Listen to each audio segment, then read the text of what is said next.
Okay, guys, so welcome to the new homestead here. We're on the front porch of a storage building we were able to purchase. This was a repo, so we got it at a pretty good price.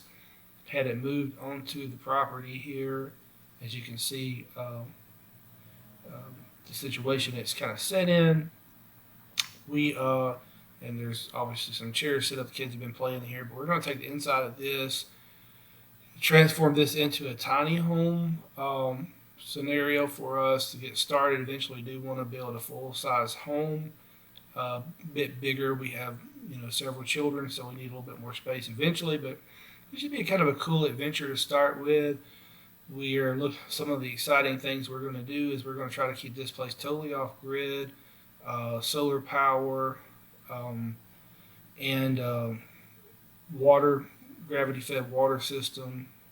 Um, so hopefully we'll be able to show you all this as it transpires. But here it is, just the inside of this storage building. Um, this is basically the way it came to us. There was some flooring, there was a wall about here in the middle that we tore out, was poorly constructed. Someone was trying to turn this into a tiny home, wasn't very successful, so we tore that old wall out. You can see there the creek is right there beside the tiny home here.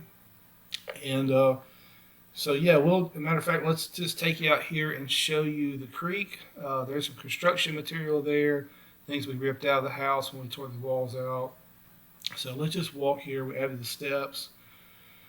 So let's just go down here to the creek and see what it looks like. That's one of the features of this 14 acres that we're really excited about is the creek that's here.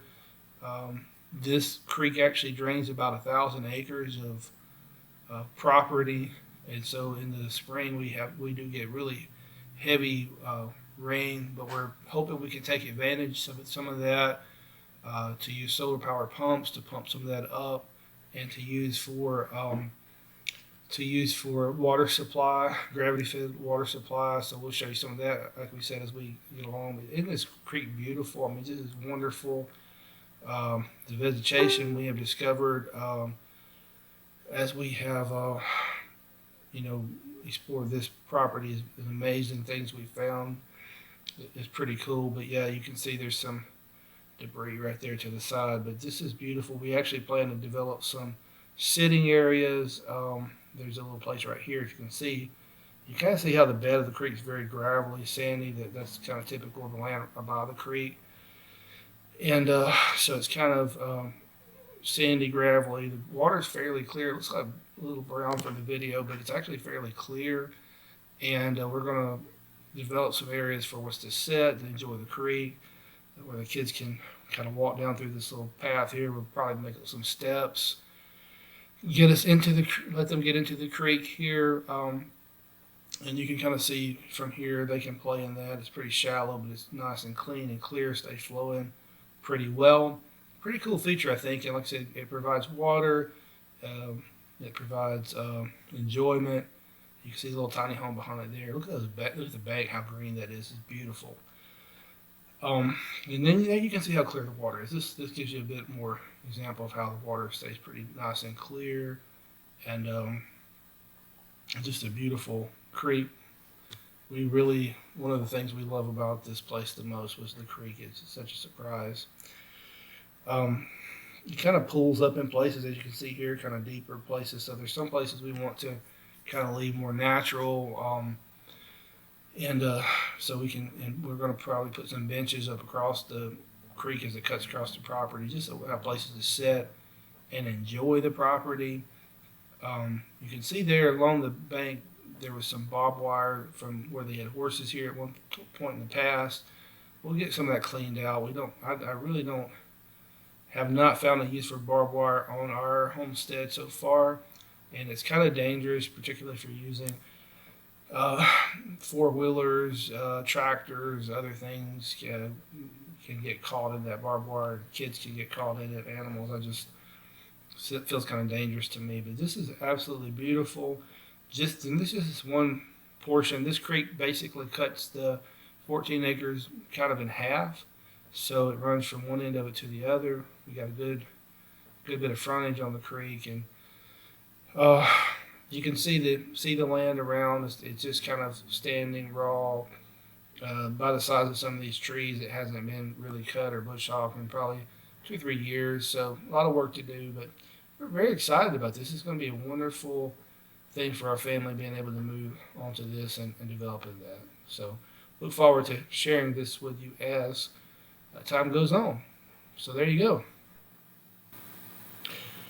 And here we're going to just kind of take a real quick walk up to where I've set out the honeybees. They are actually the first um, homesteading thing we've added to this property. Went ahead and got those started. If you can see under that tree, that window there, there's a little tree. I think it's a dogwood that was kind of fortunately placed there. So we just left that. Hopefully we'll develop some gardens around, some garden type areas around the little tiny home there to develop it. But we've got a pretty cool little shady area. You can see a barbecue grill. We've already done some hot dog and hamburger barbecue in here, but we envision developing this part right here into sort of a little living area, outside living area. So some work to do there, but kind of walk up here and take a look at the bees. Bought a couple of hives out, set them out. And I just want to kind of see how they're doing today and look at them. Like I said, that's the first thing we've actually set out, and we'll just you can kind of see them buzzing around there. They're really taking off. And another cool thing about the property, the 14 acres is actually set within another 300 acres that's going to be planted with loblolly pine and white oak. A really cool neighbor we've been able to meet, and we've been excited to be able to meet them. They're kind of got the same kind of vision we do, but so we've got 14 acres, but it's kind of nested in 300 more acres. A lot of country around us. If you could see the video as we were driving in, it's just way much further out in the country. But look at those bees. Those bees are, and I guess where I was going with that is they have a lot of land to just gather nectar and wildflowers. Let's walk up here. I'm going to try to show you another part of this. This area I've developed. I planted a couple of trees. We had some trees we'd set out on the old homestead, and I just went ahead and transplanted those. These have been out for several weeks at this point, and they're starting to relief. But apple tree there, pear tree, and then you can see I'm going to try to take this whole area and just make a kind of a fruit tree orchard with it, and develop that. The apple trees here starting to sprout, looking decent. That pear tree right there, we should do a whole video on that pear tree one day. It has survived so much. And then there's the peach and the nectarine tree we moved. So we moved about 4 trees. You went ahead and set those out. You can kind of see back that way. Now we'll hopefully develop this into sort of an orchard. That's the plan. So there's a couple of things we've got developed. On the other side of the drive there, we plan to develop some more garden type areas. I want to develop this more into like a integrated garden. I don't want to just plow up and make pasture and long stretches of broken dirt, but I want to incorporate planting areas into natural areas, create some harmony, beauty. This land is so beautiful, we just don't want to do anything to harm it. We want to accent it, we want to work with it, and we want to be very careful of how we treat this land. But there's the new bee area. That's pretty cool, we think. So